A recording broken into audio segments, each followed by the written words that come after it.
요한복음 1장 29절 한 절만 함께 합독하시겠습니다. 시작.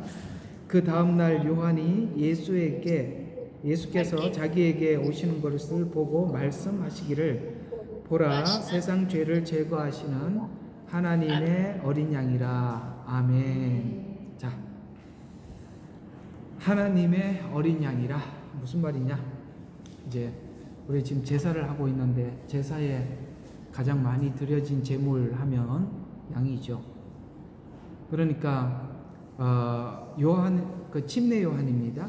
이 사람은 침례 요한의 이 짧은 한마디는 구약의 그 수많은 제사를 말했던 주인공인 예수님이 오셨다.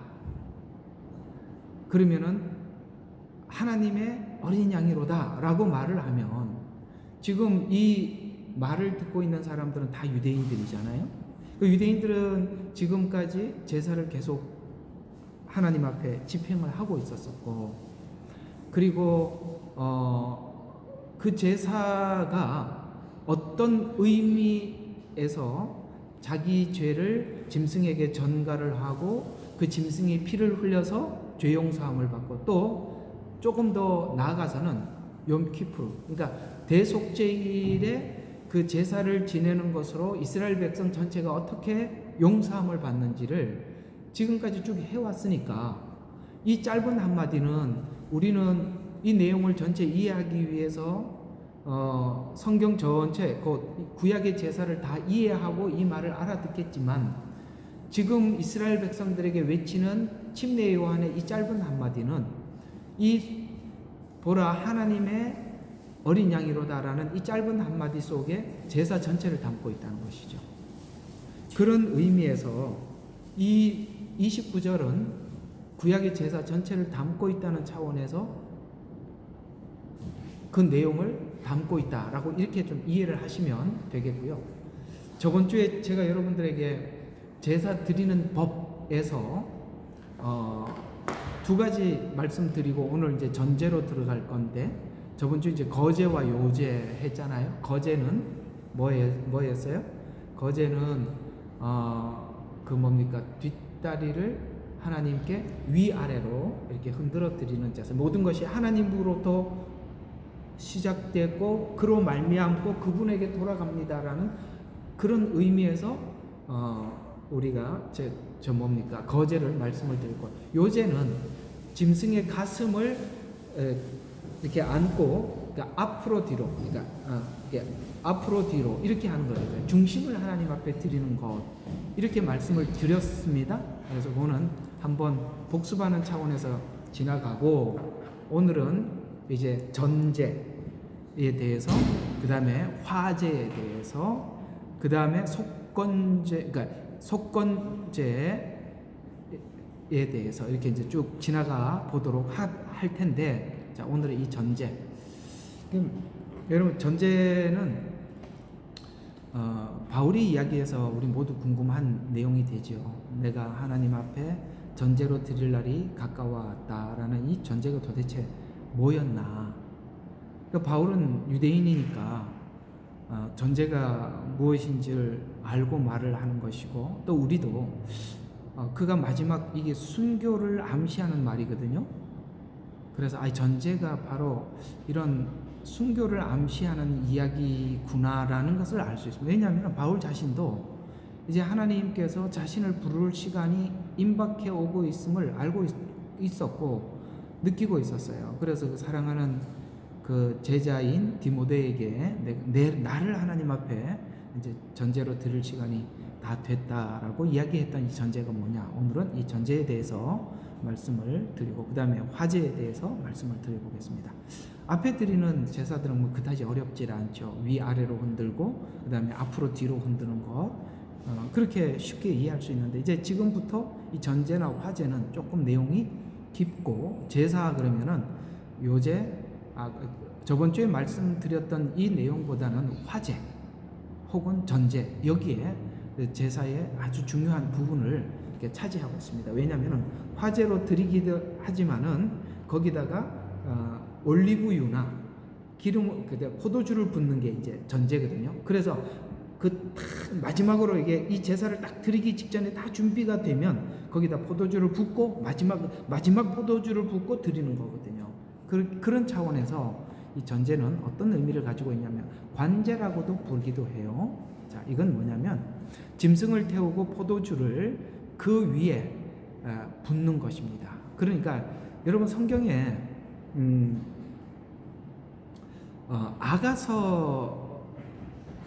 아가서를 잠깐 제가 설명을 한번 해드리면, 아가서는 그 아가서 안에 하나님으로 묘사된 그 어떤 그런 그 구약의 오경적인 단어가 하나도 없어요.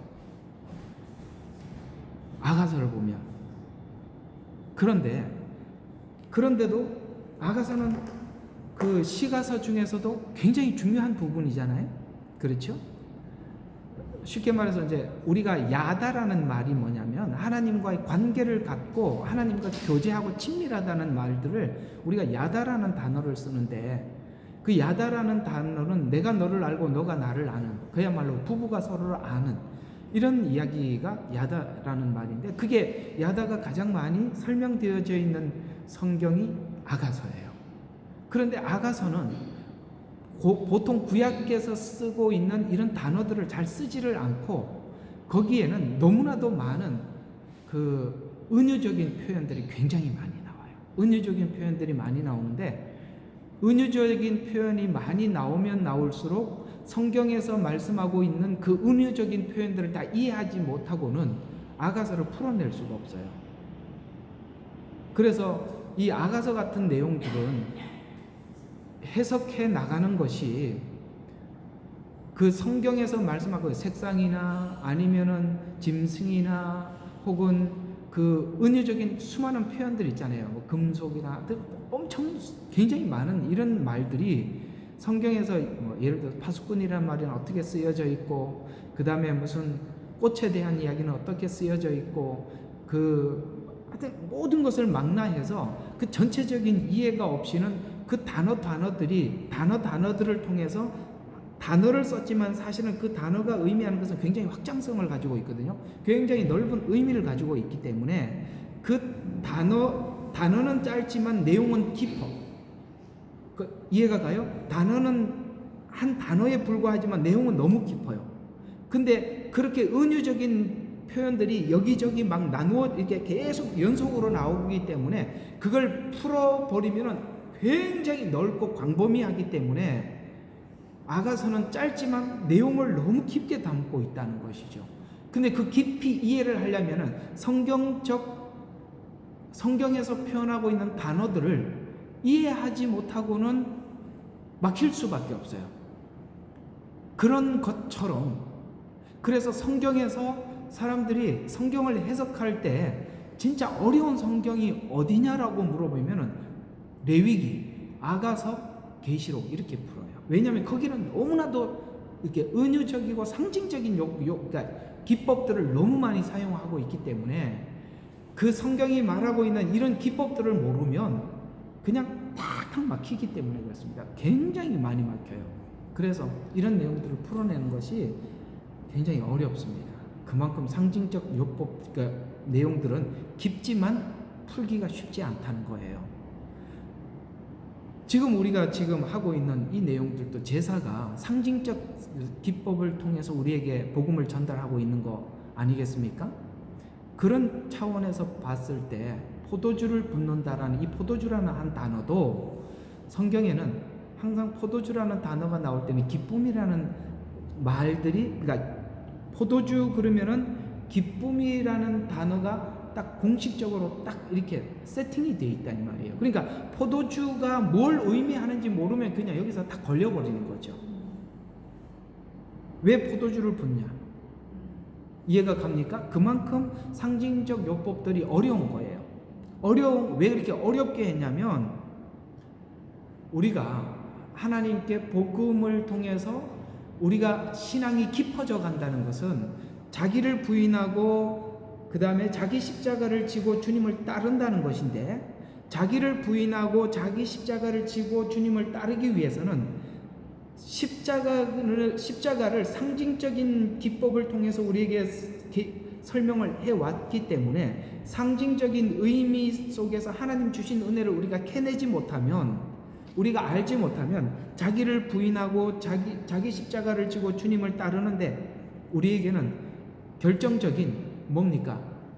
이해가 안 된단 말이에요. 이게 받아들여지지 않는단 말이에요. 그러니까 우리 신앙이 깊어지면 깊어질수록 하나님께서 열어주시는 성경들은 이런 내용들이에요. 레위기, 아가서. 아시겠습니까? 왜냐하면 우리가 초신자일 때는 이 부분이 잘 안 열려요.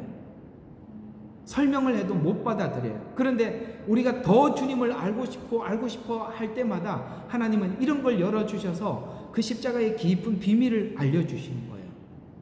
그게 우리가 확실하게 이해가 될 때 우리는 주님을 따라야 할 이유를 알게 되고 주님을 따라갈 수가 있단 말이죠. 그래서 이 포도주라는 단어가 바로 이렇게 기쁨. 근데 예수님, 자 한번 봐요. 지금 바울도 순교의 날이 가까워 올 때 전제로 드린다라고 이야기를 했는데, 전제 포도주가 기쁨이라고 말씀드렸죠. 예수님도 동일하게 십자가를 앞에 두고 나에게는 기쁨이 있다고 요한복음 17장에서 말한 것과 둘을 맞춰보면 예수님도 십자가 앞에서 그렇게 말씀하셨고 바울도 전제라고 말을 한 걸 보면 어떻습니까? 예수님이 그 마지막을 준비했던 마음이나 바울이 마지막을 준비했던 마음이 다르지 않다는 걸 우리가 알게 되죠. 이해가 가요? 전제라는 말이나 기쁨이라는 말이나 같은 말이니까. 그렇다면 오늘도 우리에게 주신 이 길을 우리가 걸어가서 하나님 주신 소임을 완수하고 또 마지막 때 우리가 믿음을 지키고 이렇게 살아가기 위해서는 왜 예수님은 십자가를 앞에 두고 기쁨이라고 표현을 했으며 바울도 자기 자신을 전제로 드려야겠다라고 고백하고 있는 그 비밀들을, 자기 생명을 바치는 그 앞에 와서 그 말을, 그런 신앙 고백하는 말을 모르면 우리도 그 십자가 앞에서 십자가는 두려움이 될 뿐이겠죠. 그렇겠죠? 그 이후에 최종적인 결과, 이번 주에 설명한 대로 표현하면 처음 것을 끝까지 붙잡으면 우리가 안식을 얻는다라는 말씀과 그렇게 연결시켜서 이해를 하게 되면 되겠습니다. 그래서 자, 여기 보면 번제, 소제, 화목제에서 포도주를 부어드리는 제사를 우리는 전제라 이렇게 표현을 하고 있는데, 유월절을 앞둔, 곧 장례를 앞둔 예수님의 제사 앞에 바로 예수님 앞에 포도주를 붓는 것 같은 행위를 했던 사람이 하나 등장하죠. 요한복음 12장에 바로 향유 한 옥합을 부었던 여인 이야기입니다. 그래서 예수님이 그 여인에게 나의 장례를 미리 준비했다 이렇게 말씀하시거든요. 자, 그게 뭐냐? 전제가 무슨 뜻인지 감히 이제 서서히 잡혀 들어가시죠. 죽음을 준비하는 거구나 라는 뜻으로 우리가 기억하면 되겠습니다. 그래서 향유 300g을 발에 붓고 그 다음에 머리카락으로 예수님의 발을 닦았던 이야기가 요한복음 12장 3절과 8절에서 말씀하고 있는데, 마리아는 자신을 구원할, 오늘 본문대로 하면은 어린 양인 예수님 앞에 예수님께 자신의 모든 것을 가지고 나갔다 이렇게 말씀하고 있습니다. 그렇죠? 예, 자기를 구원할 그 어린 양에게 모든 것을 가지고 나가듯이 오늘도 우리가 하나님 앞에 모든 것을 쏟아 놓을 수 있는 것은 나를 구원하실, 그 구원하실 예수님을 모르면 그 이해 없이는 우리 삶을 하나님 앞에 오늘 이 바울과 같이 전제로 드릴 수가 없는 거죠. 향유 한 옥합을 부은 것, 포도주를 제사로 표현하면은 포도주를 붓는 것, 여기다가 감람유를 붓는 것, 이런 것들이 모두 다 바로 그런 의미로 이해를 하시면 되겠습니다. 그래서 민수기 15장 1절과 10절에 보면 이 전제를 할 때 제물 위에 마지막으로 이게 드리기, 하나님 앞에 번제로 태워 드리기 직전에 감람료나 포도주를 붓는 예시, 이것을 말씀하고 있는데요. 자, 그러면 바울의 그 전제에 대해서 하신 말씀을 우리가 한번 생각해 보도록 하죠. 디모데후서 4장 6절에 보면 로마 2차 투옥 때 마지막이 다가옴을 알고 디모데에게 자신이 전제로 하나님께 드리듯 너도 그렇게 살아라. 나도 이제 하나님 앞에 이렇게 나 자신을 드릴 준비가 되었다라고 말씀하면서 나는 지금 하나님 앞에 이렇게 드리지만 너가 남은 인생을 하나님 앞에 이렇게 전제로 드리고 살아라라고 말씀하면서 부탁한 몇 가지가 있어요. 그러니까 우리가 마지막에 우리 자신을 하나님 앞에 드리겠지만, 그러나 지금은 디모데는 그 시간이 온 것은 아니잖아요. 앞으로 그 시간이 오겠지만 지금은 그가 아니니까 마치 기쁨으로 너의 삶을 드리되 너에게 맡겨준 몇 가지를 이걸 하라라고 말씀하고 있는데 뭘 하라고 그러는지 한번 보죠. 디모데후서 4장. 디모데후서 4장입니다. 디모데후서 4장. 자, 2절부터 디모데후서가 왜 4장, 이게 왜 디모데후서 4장에 맞네요.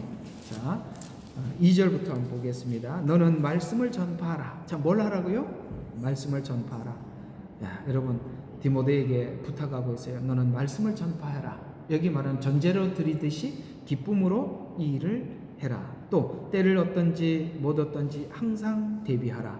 모든 오래 참음과 교리로 견책하고 책망하며 권고하라. 이걸 뭘로 하라는 거예요?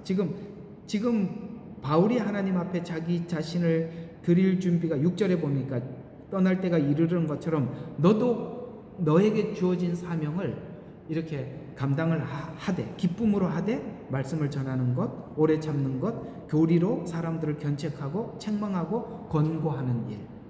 아시겠죠? 이 일을 계속해라. 뿐만 아니라 때가 이르면 사람들이 건전한 교리를 견디지 못하고 그들의 자신의 정욕에 따라 가려운 길을 즐겁게 해줄 선생을 많이 둘 것이다. 이게 2절과 3절은 어떤 의미를 가지고 있냐면, 이걸 바른 목회를 한 사람들은 금방 무슨 말인지 알아들어요. 이게 목회를 진지하게 해본 사람들은 알아들어요. 이 말을. 무슨 말이냐면 2절을 계속 유지하는 것은요, 정말 하나님 앞에 자기 자신을 드리는 마음이 없으시는 이 2절과 같이 평생 이렇게 말씀을 전하지 못합니다. 왜냐하면 3절 같은 유혹을 엄청 받거든요. 무슨 말인지 아십니까? 하나님 편에 서서 말씀을 전하고 하나님 편에 서서 책망하고 그걸 자기 자신을 참아야 돼요. 그래야만이 이 복음을 지킬 수가 있고 마지막까지 복음을 전하는데요. 그런데 이제 사람들이 원하는 게 있잖아요. 사람들은 뭘 원해요? 건전한 교리를 견디지 못하는 것을 설교를 하면 보거든요. 아시겠죠? 예, 못 견디는 걸 눈에 보여요. 그럼 뭘 하게 됩니까? 그들의 귀를 따라가게 돼 있다 이 말이에요. 이게 바로 지금 디모데가 마지막까지 하나님 앞에 자기를 지켜야 될 부분이라는 거예요. 우리 각자가 있어요. 목회자는 2절을 지켜야 하고, 여러분들은 이 2절에 따라서 목회하는 그 목회자를 신뢰하고 따라줄 때 그 교회는 아주 살아있는 교회가 되고 건강한 교회가 되고 말씀을 지키는 교회가 되는 거예요.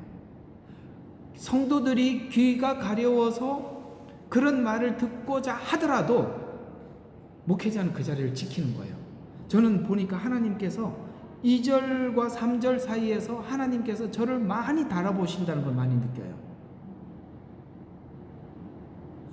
그 달아보시는 것을 오래 참아야 하는 것입니다. 견디셔야 되는 거예요. 그걸 견디는 것이 굉장히 어렵습니다. 왜냐하면 여러 가지로 유혹을 받습니다. 여러분 있잖아요. 내가 제가 여기 와서 이제 처음에 차를 수리하러 다니던 곳이 있어요. 그 가게집 주인이 권사님이고 부인도 권사님인지 뭐 집사님인지 전 잘 모르겠습니다. 지금은 안수 집사님 됐다고 그러는데, 그러니까 오래 있다가 차가 고장이 나서 고치러 갔더니 이런 말을 하는데 굉장히 의미심장했습니다. 목사님 아직도 목회하세요? 여기 와서 이제 처음에 이제 개척을 할 때부터 아셨거든요. 그래서 이제 한동안 오래 못 보다가 차를 수리로 갔더니 아직도 목회하세요? 그러더라고. 아, 네, 하고 있습니다. 근데 내가 그 질문이 너무 이상해서 다음에 한참 있다 또 갔더니 또 물어요.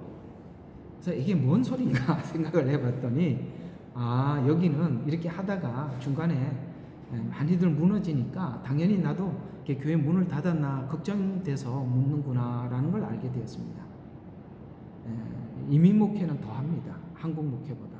한국은 그래도 교회 가자고 교회 오는 사람들이지만 여기는 교회 가자고 교회 오는 게 아니라 해외 오면 당연히 교회 오는 겁니다.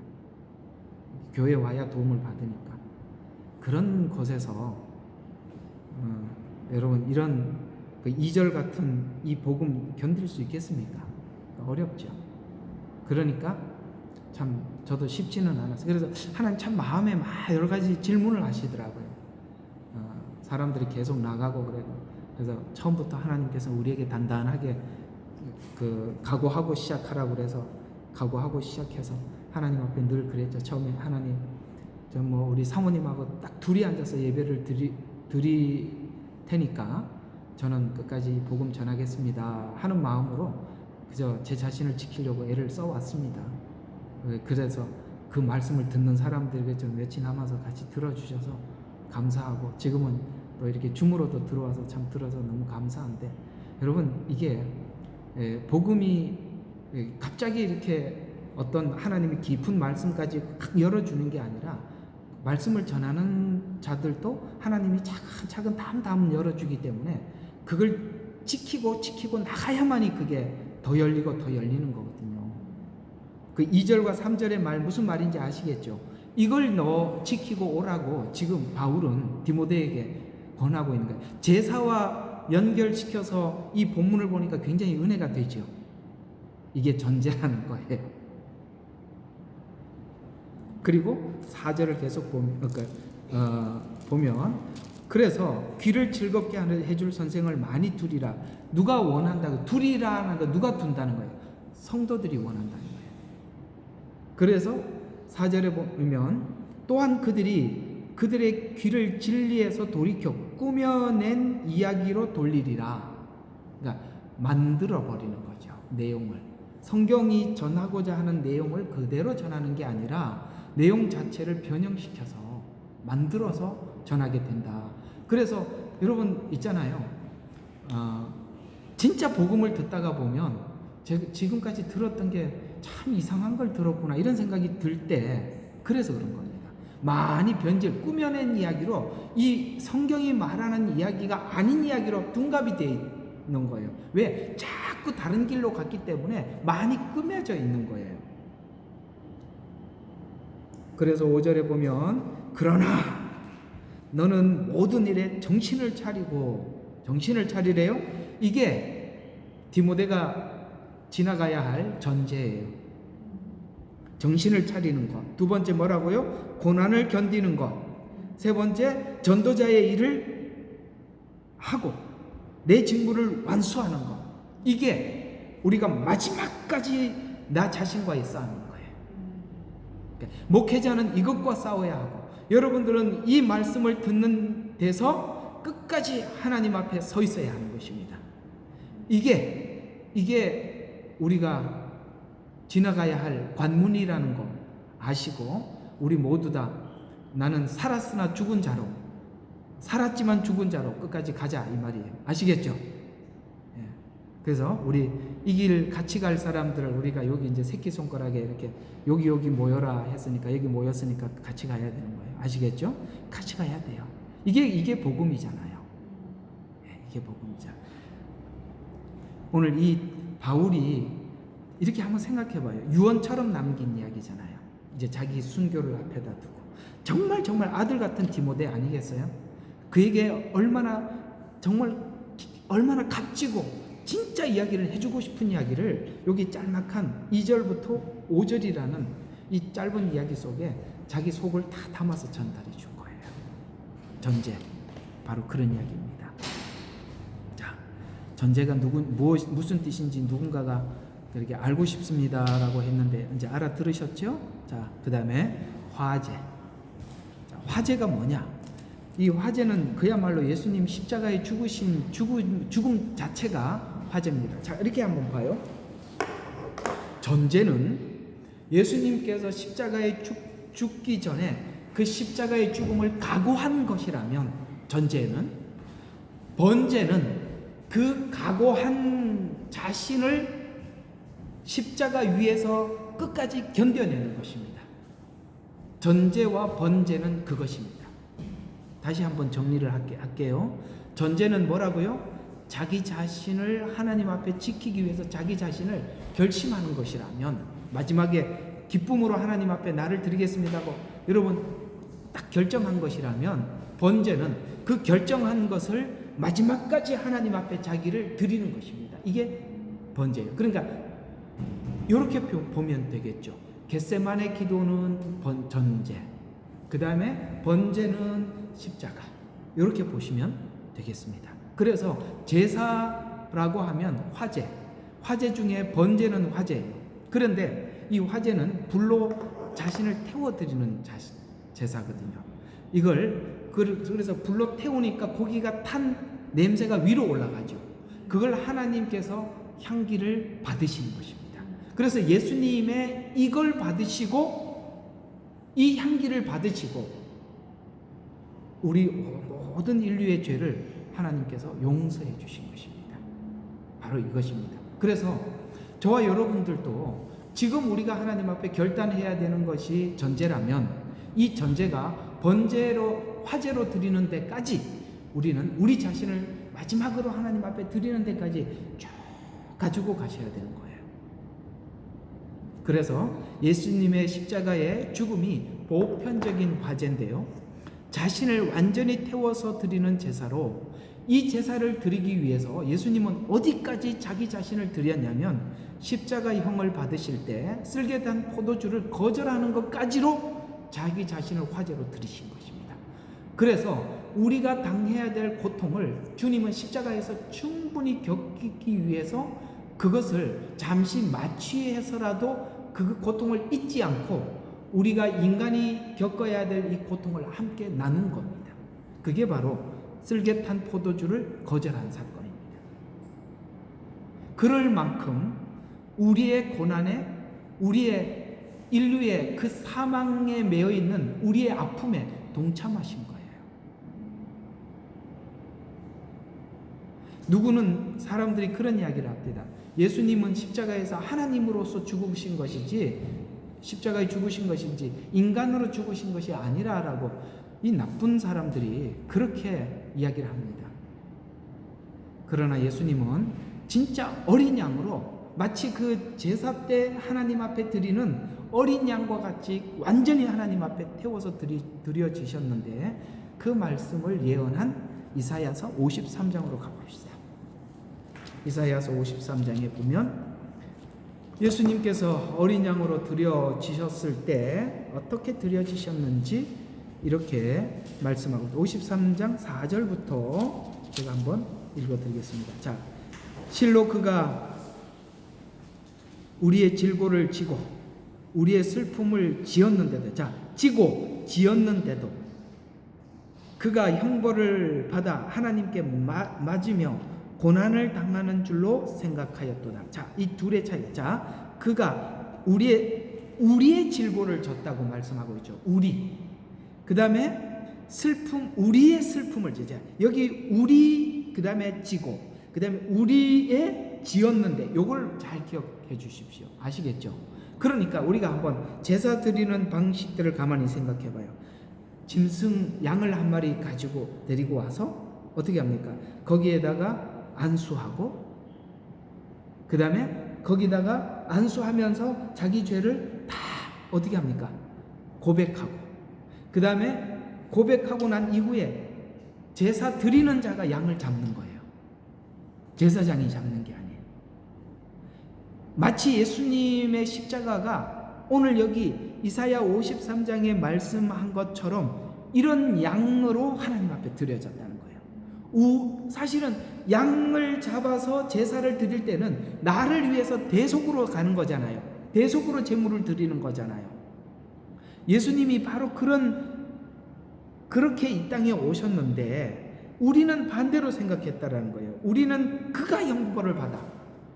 하나님은 우리를 위해서 하고 있는데 우리가 생각하기에는 그가 하나님께 형벌을 받아서 하나님께 맞고 고난당하는 줄로 생각하기 때문에 둘이 너무 다르죠. 그러나 그게 아니었다라고 말씀하고 있어요. 그러나 그는 우리의 허물을 인하여 상처를 입었고 그는 우리의 죄악을 인하여 상하였도다. 우리의 화평을 위해 징계가 그에게 내려졌고 그가 맞은 채찍으로 우리가 치유되었도다.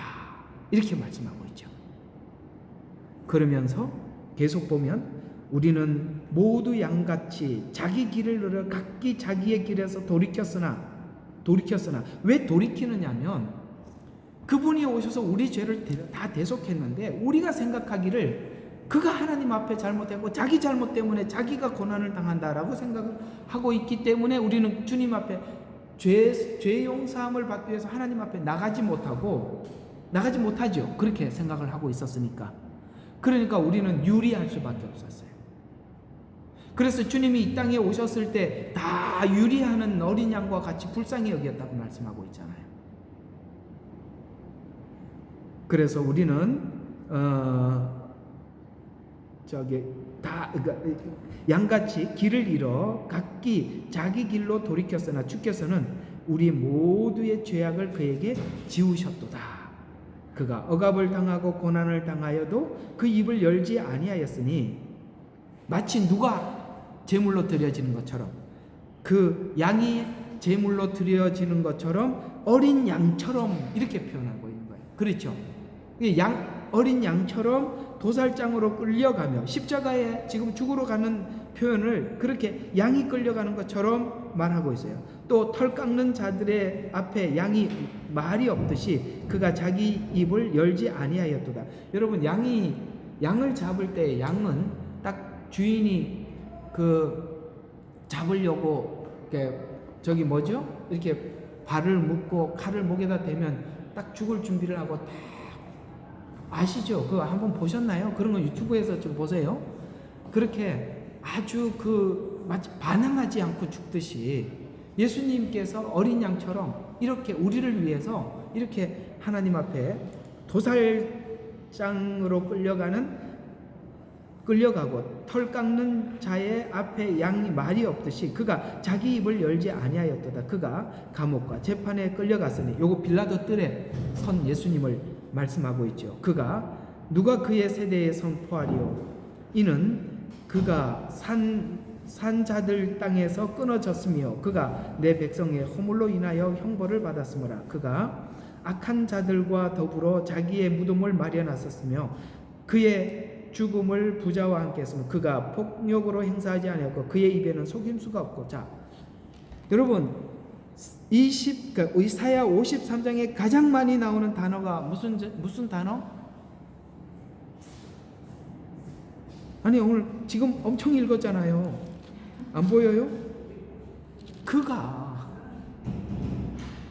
요한복음 3장 16절로 가봅시다. 제가 왜 저르리라고 이야기하는지 성경의 포인트가 왜 저르리인지 이제 아시겠습니까? 그가가 저르리래요.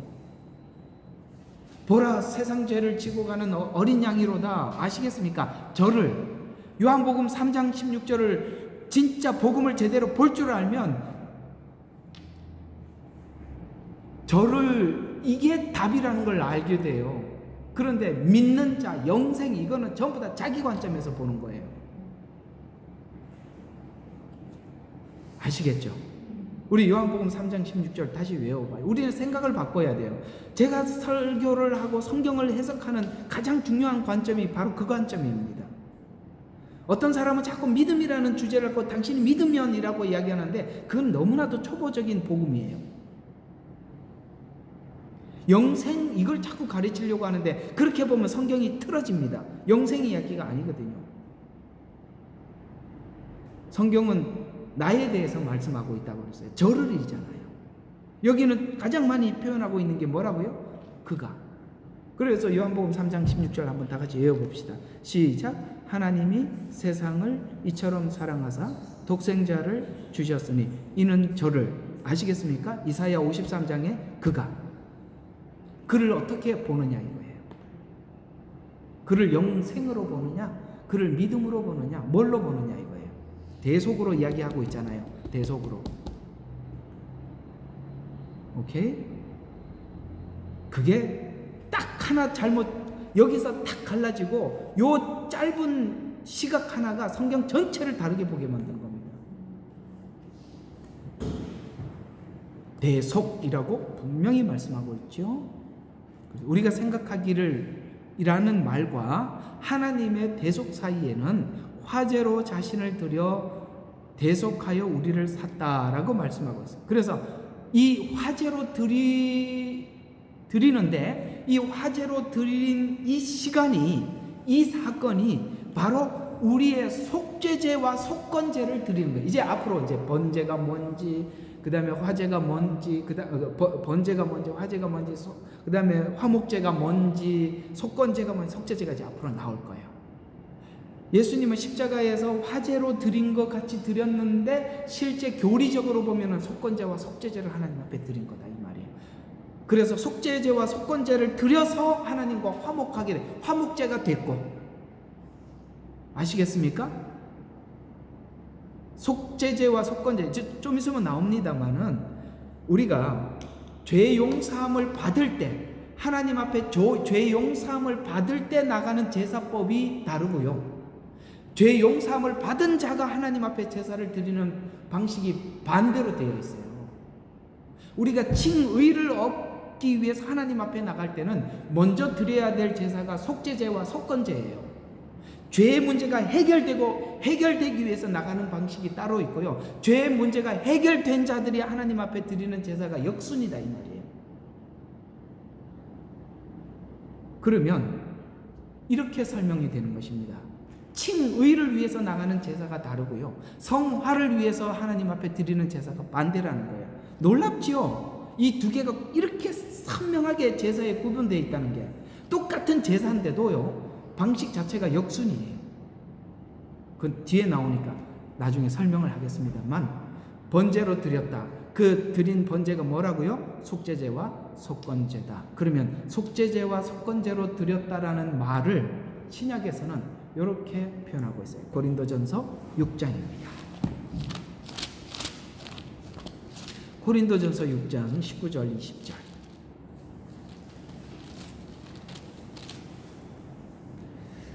자, 이렇게 말씀하고 있습니다. 또한 너희 몸은 너희가 하나님으로부터 받은 바 너희 안에 계신 성령의 전인 줄 알지 못하느냐? 주인이 누구라고요? 성령님이 와 계셔서 그 안에 있는 사람이 주인이죠. 그러니까 성령이 우리 주인이래요. 알지 못하느냐? 왜 성령님이 우리 속에 들어와서 주인 되 계시죠? 주님이 우리를 샀잖아요. 샀어요. 십자가에서. 그래서 너희는 너희 자신의 것이 아니니라. 맞지요? 이제는 하나님 앞에 칭의로 구원을 받은 우리는 우리 게 아니라고 분명히 말씀하고 있어요. 그러면서 20절에 보면 너희는 값을 치르고 산 것이니 그러므로 하나님의 것인 너희 몸과 너희 영으로 하나님께 영광을 돌리라. 하나님 것. 아시겠죠? 그래서 우리는 분명히 우리는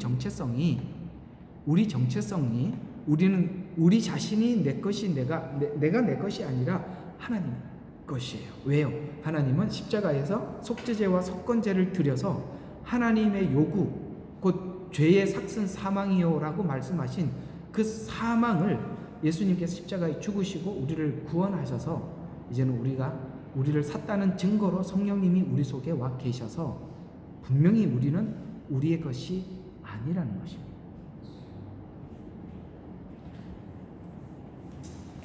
그런 차원에서 이 속건죄는, 자, 이제 속건죄, 레위기 5장에 나오는 이 이제 속건죄. 자, 오늘 이제 두 가지 일단은 지나갔습니다. 하나는 전제, 두 번째는 화제. 이제 전제와 화제, 이 둘의 구분점을 아시겠습니까? 한쪽은 뭐라고요? 하나님 앞에 기쁨으로 자신을 드리기 위한 준비. 그 다음에 화제는 자기 자신을 하나님 앞에 온전히 드려서 하나님이 받으시는 향기로운 제물이 된 것. 자, 이것이 이렇게 드린 제물이 뭐였다고? 이렇게 드리는 제사가 속건제였다. 자, 그게 이제 레위기 5장에 나오는데요. 이 속건제는 암양, 암염소, 비둘기, 밀가루. 여러분, 어떤 제사는 왜 이렇게 밀가루까지 나오느냐면 여기는 의무제이기 때문에 그래요. 의무제라는 뭐냐면 누구나 다 와서 죄 용서함을 받아야 되는 거예요. 여기는 예외가 없어요. 의무제이기 때문에. 그러니까 암양이 있는 사람은 암양으로, 암염소는 암염소. 그게 또 그게 미치지 못하면 비둘기라도, 비둘기도 드릴 수 없으면 밀가루라도. 왜 여기까지 허용하느냐면 여기에 그러니까 말이 잘 안 되네. 예외는 없다. 아이고, 이렇게 그 말입니까? 그래서 반드시 치러야 된다. 또 이 속건제라는 말은 여러분 내 죄, 그러니까 자기 죄 때문에 자기가 죽어야 되는데 짐승이 대신 죽지요. 그래서 속건제는 대신 치를 수 있기 때문에 대속을 성경은 제사를 통해서 이해시켜 준 겁니다. 만약에 구약의 제사에서 대속이라는 제도를 우리에게 말씀하지 않았더라면 예수님 십자가에 죽으실 때 너를 대신하여 죽었다라는 말을 우리가 이해를 못하겠죠. 그러나 제사를 계속 해오면서 이미 그걸 우리에게 충분히 이해시키시고 예수님은 대속 제물이 되어 주셨다는 것이요. 그래서 대신 치를 수 있다. 그래서 짐승을 대신 바칠 수 있듯이 예수님이 우리의 죄를 대신할 수 있다라는 이야기입니다. 자, 속건제는 뒤에 다시 나오니까 기본만 알아두시고, 자, 그 다음에 또 드리는 제사 방법에, 자, 서원제가 있어요. 또 다른 말로는 자원제라고도 하는데 이걸 둘을 나눌 수도 있지만 뭐 굳이 나눌 것까지는 없어서 제가 둘을 묶어놨어요. 서원과 자원. 여러분, 서원은 억지로 하지 말라 그랬죠. 그러나 서원은 있습니다. 그러나 그것은 자원하는 것으로, 자원하는 마음으로 하는 것입니다. 아시겠죠? 그래서 강요에 의해서는 절대 서원하지 마십시오. 여러분들이 하나님 앞에 마음에 하나님 감동을 주시고 그걸 원하시면 그걸 그냥 기쁘게 서원하시면 되는 거예요. 그래서 이 서원제는 다른 말로 낙헌제라고 표현하기도 하는데 이런 단어들은 한자에서 많이 유래가 되었으니까 즐거울 낙자를 쓰는 것입니다. 즐거운 마음으로 드리는. 아까 여러분 전제와 다 같지요.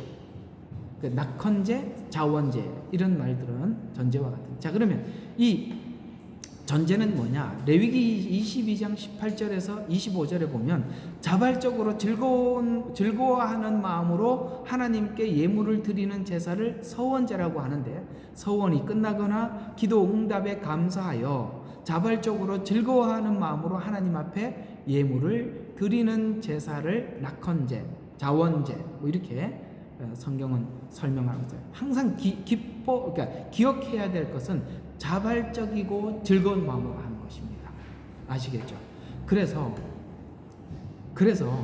사실 저희 교회도 뭐 어떤 부분에 사람이 필요하고 여기에 참 어떤 성도가 헌신이 필요하다 그러면 저희 교회는 꼭 뒤에다가 이렇게 적어 놓습니다.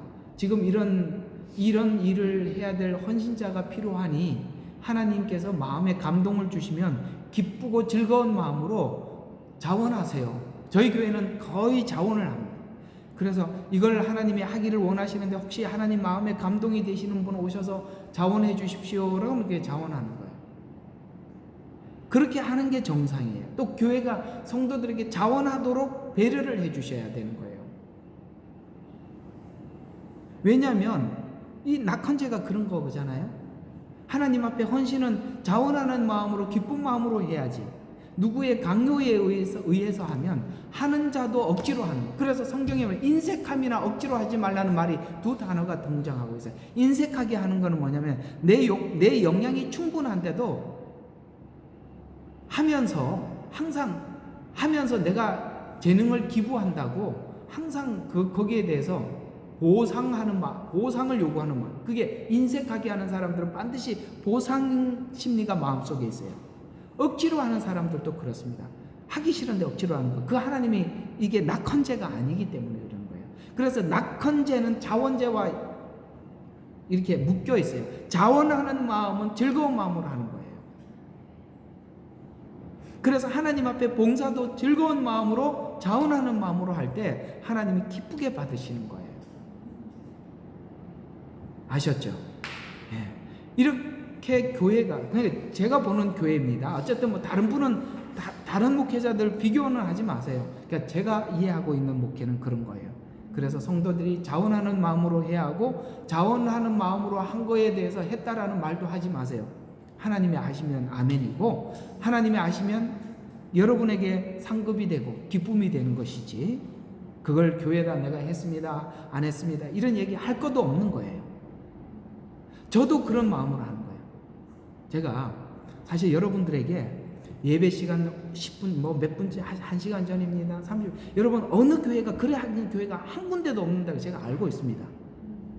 두 번째 설교하고 있는데 누가 설교요 누가 절대 이거 자기 설교문 안 보내줍니다. 제가 왜 하는지 아십니까? 이게 내게 아니기 때문에 하는 거예요. 아시겠습니까? 이건 저의 어떤 그게 아니에요. 여러분들을 위해서 제가 존재하는 것이고 그래서 예배하는 여러분들이 좀 더 이 예배에 함께 하셨으면 또 여러분들이 현장에서 바쁘다 보면 그 시간들을 놓칠 수가 있으니까 제가 배려해 드리는 거, 섬겨 드리는 것이에요. 녹음해서 올리는 것도 여러분들이 한번 듣고 잘 모르면 다음에 또 들으라고. 왜냐하면 이건 여러분들을 위해서 내게 주신 거니까 여러분 거라고 생각하기 때문에 제가 이렇게 하는 거예요. 이게 자원하는 마음이고 즐거운 마음으로 하고 여러분 거라고 제게 아니고 하나님 거라고 생각을 하기 때문에 이렇게 해드릴 수가 있는 겁니다. 제가 이렇게 하는 이 마음도 좀 아시고 여러분들도 하나님 앞에 할 때 저처럼 이렇게 해주시기를 부탁합니다. 아시겠죠? 다 그런 게 바로 이런 자원하는 마음, 그 다음에 하나님 앞에 즐거이 헌신하는 마음이 있기 때문에 하는 겁니다. 예. 바울도 이 낙헌제에 대해서 예수님은 이렇게 자원하는 마음으로 이 땅에 오셨다라는 말씀을 빌립보서 2장에 이렇게 표현하고 있습니다. 그래서 자기도 그렇게 산대요. 예수님이 이렇게 하셨기 때문에 자기도 그렇게 산대요. 그게 빌립보서 2장 5절과 8절에 뭐 자주 읽어드리는 거니까 듣기만 해도 알아들으실 겁니다. 한번 보세요. 자, 너희 안에 이 마음, 이 생각을 품으라. 곧 그리스도 예수 안에 있는 생각이라. 그는 하나님의 형체로 계심으로 하나님과 동등하게 되는 것을 탈취라 여기지 아니하셨으니 오히려 자신의 영예를 버리고 종의 모습으로 오셔서 사람의 모습으로 취하셨는 것이 스스로 오셨다는 거예요. 자원제잖아요. 이제 이 자원제라는 게 제사로 보니까 무슨 말인지 다 이해가 가시죠?